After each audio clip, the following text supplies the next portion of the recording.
Xo'p do'stlar, bugungi mehmonimiz yulduzli penaltini sohibi Muhammad Ali Toshturg'unov akamizdan taklif qilganmiz. Aka, o'zi umumiy hisoblaganda qarang, umumiy o'ylaganda penaltilar haqida nima deya olasiz misol uchun?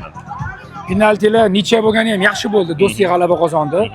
Ikkinchidan, o'zi anchadan beri koptok tepganim yo'q. Endi baribir futbol o'ynashdan oldin yoki koptok tepishdan oldin ozgina uni chust qilib olish kerak-ku. O'rganib olish kerak. Chap qo'ydim, tepdim, qarasam og'ir ekan, oyog'im qayrilib ketdi.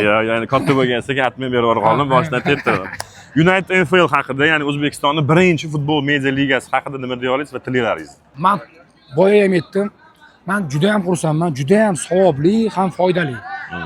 Bu O'zbekiston futbolini rivojlanishiga o'zini hissasini qo'shadi. Chunki mana ko'ryapsiz, bu narsani ko'rgandan keyin ham tomoshabinlar ham o'sha televideniyada ko'rayotgan insonlar ham futbolga qiziqishi boshlaydi. Albatta. Futbolga qiziqqandan keyin borib shug'ullanadi.